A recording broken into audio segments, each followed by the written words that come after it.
शिवस्वराज्य यात्रा ही आजच्या काळाची गरज, माजी महापौर अभिषेक कळमकर यांचे प्रतिपादन। राज्यभर राष्ट्रवादी काँग्रेस शरदचंद्र पवार पक्षाच्या वतीनं शिवस्वराज्य यात्रा सुरू असून ही शिवस्वराज्य यात्रा आज नगर शहरामध्ये दाखल झाली आहे। यावेळी यात्रेचे नगर शहरात उत्स्फूर्तपणे स्वागत करण्यात आले। शिवस्वराज्य यात्रेत प्रदेशाध्यक्ष जयंत पाटील, खासदार अमोल कोल्हे, खासदार निलेश लंके यांच्यासह पदाधिकारी आणि कार्यकर्ते उपस्थित होते। यावेळी शहराचे जिल्हाध्यक्ष अभिषेक कळमकर यांनी पक्षाच्या सर्व वरिष्ठ पदाधिकाऱ्यांचं स्वागत केलंय। यावेळी माध्यमांशी बोलताना माजी महापौर तथा पक्षाचे शहर जिल्हाध्यक्ष अभिषेक कळमकर म्हणाले की शिवस्वराज्य यात्रा ही आजच्या काळाची गरज असून पुरोगामी विचार तळागाळात पोहोचवण्यासाठी यात्रा सुरू आहे। आज ही यात्रा नगर शहरात दाखल झाल्यानंतर नगरकरांनी उत्स्फूर्तपणे या यात्रेचं स्वागत केलं। यावेळी मोठ्या संख्येने कार्यकर्ते तसेच नगरकर उपस्थित होते। प्रथा सोडून थोडासा आधी बोलतोय। कार्यक्रम 11 वाजता होता।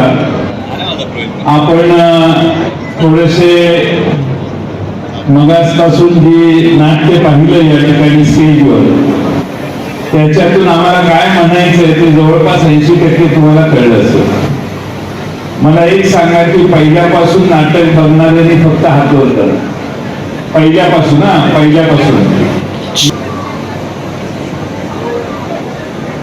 नाटक सुरू झाल्यापासून करून बरे चालले बसले हा भाग मला कळला।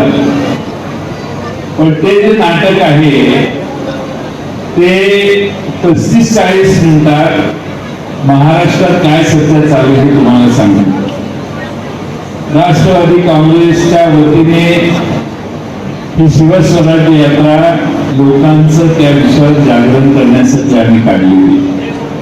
महाराष्ट्रात अनेक ठिकाणी डॉक्टर अमोल कोल्हे, मेहबूब शेख, सुनील गव्हाणेसारखी जनता आज आमच्या या शिवस्वराज्य यात्रेला गेली।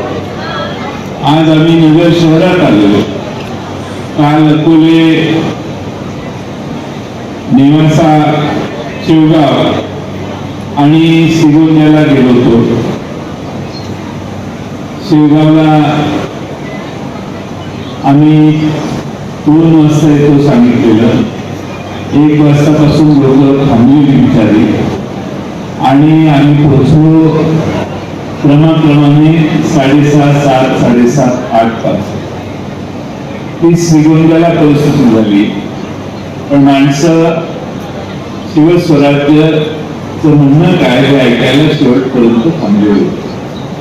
लोकांचा उत्साह आणि शरद पवार साहेबांच्या बद्दल लोकांत असणारी आस्था, प्रेम हे महाराष्ट्रभर आम्ही फिरताना आम्हाला जाणवलं। आज नगर शहरात आम्ही आलोय। आज या नगर शहरामध्ये विधानसभेच्या निवडणुकीच्या आधी जी लोकसभा झाली त्यावेळी या मतदारसंघाने निलेश लंकेंसारखा एक उमदा लोकांच्यात राहणारा असा लोकनेता दिल्लीला लोकसभेला पाठवला। याबद्दल पहिल्यांदा तुमच्या सगळ्यांचा अभिनंदन। तरी जनशक्ती पुढे चालत नाही हे देशातलं एक उत्तम उदाहरण निलेश लंकेंच्या निमित्तानं आहे। आमच्या पुढे एक डॉल्बी होते आणि डॉल्बीवर गाणं चाललं होतं। त्या गाण्यात असा शब्द होते की निलेश लंकेंची ख्याती आता जगभर पसरली।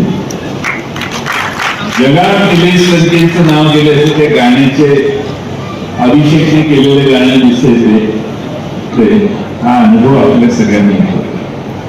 लोकसभेची निवडणूक झाली त्यावेळी जे सरकार तोऱ्यात होतं, ज्या सरकारला असं वाटायचं की आपल्याला कोणी महाराष्ट्रात आता चॅलेंज करणार नाही कारण आपण 2 महत्वाचे पक्ष तोडलेले आहेत, ते सरकार जमिनीवर आलं आणि घाबरलं। आणि घाबरलेलं सरकार पाहिजे त्या घोषणा मागच्या 2 महिन्यात करतं।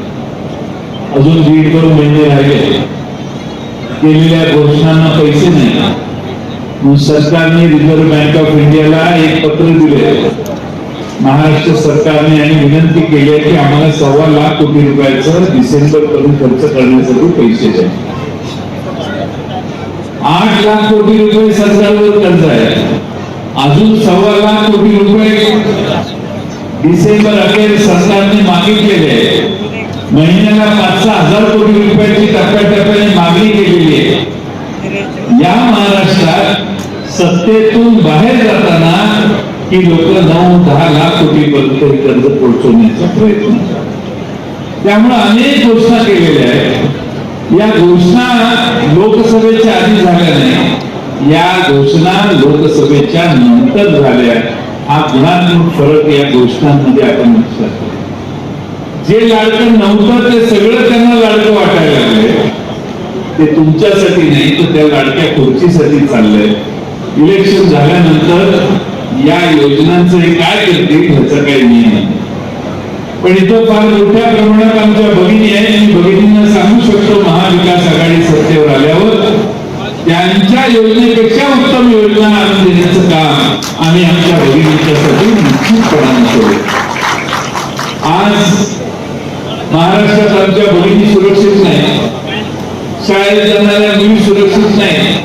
आमच्या लाडक्या बहिणी कॉलेजला किंवा बाहेर गेल्या तर घरी येईपर्यंत घराच्या आई वडिलांना काळजी असते. ही महाराष्ट्राची कायदा व सुव्यवस्थेची अवस्था. दर 8-10 दिवसांना कुठं ना कुठंतरी काही ना काहीतरी कुणावर तरी अत्याचार झाल्याची प्रकरणं बाहेर येतात. आणि इतक्या मोठ्या प्रमाणामध्ये बलात्कार, महिलांच्या विरोधीची अत्याचाराचं प्रकरण ही या काळात का वाढली तर राज्य सरकार चालवणाऱ्या माणसाचा वचक महाराष्ट्रातल्या पोलिसांच्यावर नाही, पोलिसांचा त्यांच्या भागावर नाही. आणि म्हणून पाहिजे ती मनमानी महाराष्ट्रात चालली. मला माझ्या शहराला मोठं करायचंय, मला स्वतःला मोठं नाही करायचंय, हे आपल्याला या ठिकाणी सांगतो. ज्यांचं एखाद्या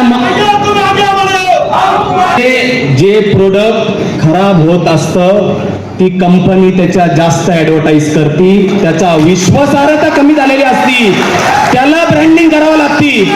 आम्हाला ब्रँडिंग करावं लागणार नाही.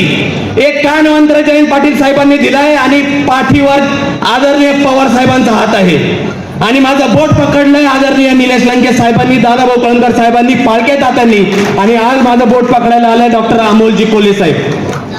मी मित्रांनो फारसं काही बोलणार नाही साहेब. महाविकास आघाडीमध्ये मी तरी अभिषेक कळमकर मी तुमच्यात राहिलेलो आहे.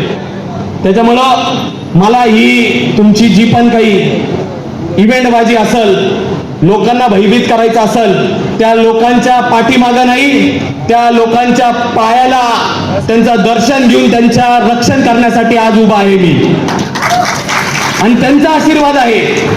त्याच्यामुळं भविष्यामध्ये या जनतेचा आशीर्वाद आहे. आपण सर्वजण या ठिकाणी या शिवस्वराज्य यात्रेला उपस्थित राहिलात त्याबद्दल आपलं मनापासून अंतःकरणापासून आभार व्यक्त करतो.